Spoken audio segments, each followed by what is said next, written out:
Dito sa amin, sa Born to Be Wild, sa DNR. Kasi po, nung sinearch po siya nung asawa ko, sabi na nakikita lang sila sa mga malalamig na lugar. Kaya po sabi ko, iparescue na natin sa Born to Be Wild kasi nakakaawa. Tapos hindi po namin kasi alam kung paano siya alagaan para mas maigi na napakakawalan siya sa wildlife na po. Ay, pwede. Isa sa mga naobserbahan ko dito, contrary dun sa unang cloud rat na na-rescue natin, ayun talagang lalapit pa lang, talagang nagwawala na. Talagang alam mo wild, no? But this one, halos lumalapit sa akin. Oh, hindi siya mailap. Medyo maamo. So, nakakaduda tuloy na parang sanay siya sa tao. Nalaman ko na malapit sa gubat ang barangay kung saan nakita ang cloud rat. Hindi man nanganganib ang bilang ng mga Northern Luzon giant cloud rat sa ngayon. Endemic naman ito sa Pilipinas at kaunti pa lang ang pag-aaral sa ganitong species. Para kay Danny Balete, isang eksperto sa cloud rat dito sa Pilipinas, isa ang pagkasira ng kagubatan sa dahilan kaya napapadpad sa bahay ng mga tao ang mga cloud rat. May mga records nga tayo ng mga cloud rats na nahuhuli na sa kisame ng bahay. Ang lumalabas kasi maraming bahay na yung talagang katabi na ng gubat or doon sa natitirang mga tirahan nila. Pagtutroso yung isa sa pinakamahalagang dahilan kung bakit nawala yung kagubatan natin sa ibaba. Pero yung pagmimina ay mahalagang dahilan din ng pagkakasira natin.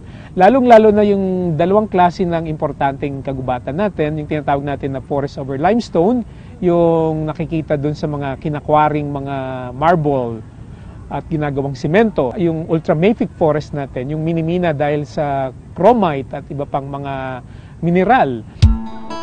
Kasama ang Wildlife Enforcement Team ng DNR Region 4A, Rizal, dadalhin namin ang tinurnover na cloud rat sa isang site para gawin ang mas detalyadong assessment.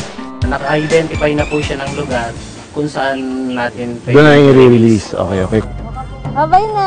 Rin yung mic sa akin po.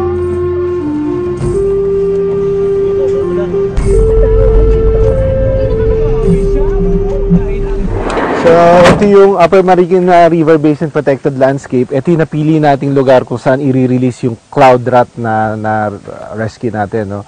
Dito kasi sa area na to, established lugar kung saan may makikitang mga cloud rat pa rin dito sa area. Pero bago yan, kailangan muna natin yung check-upin. Alright. O, tama-tama itong lugar. Ito lang natin. Okay. Alright. Okay, limasan lang, baka makagat. Kailangan ko lang ma-secure yung kamay niya. Examine mo natin yung kanyang ulo. Maya-maya pa. Nangagat siya. That's a good sign, no? Nangagat siya. Yung kaninang akala natin na medyo maamo, no? Nakita natin yung struggle niya. Ibig sabihin, yung wild instincts niya nandun pa rin sa kanya. Nangagat, oh. Gusto ko ma-examine yung kanyang oral cavity, but it's trying to bite my hand. Ouch! Ouch! Sakit. Masakit yun, ha? Yan. Ang ipinakitang tapang ng cloud rat ay magandang senyales na kaya nitong ipagtanggol ang sarili sa wild. Yung ipin kasi nila, continuous yung pagtubo, no? Kaya sa pagngat-ngat nila ng mga bagay-bagay, dun natitrim. Kita natin yung kamay niya kanina. They're complete. We're looking for parasites. Tingnan natin kung may mga sugat. Wala tayong nakikita ng mga sugat naman. Maganda yung pangangatawan niya. Maganda yung tools na gagamitin niya for it to be able to survive in the wild.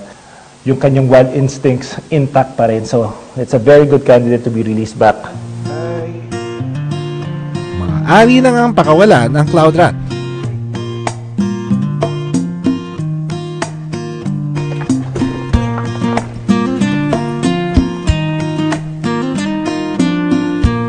Oras na para pakawalan ang na-rescue naming cloud rat.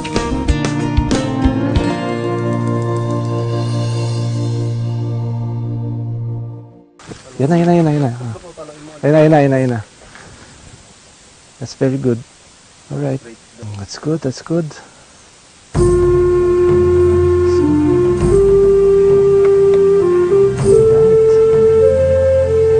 Wow.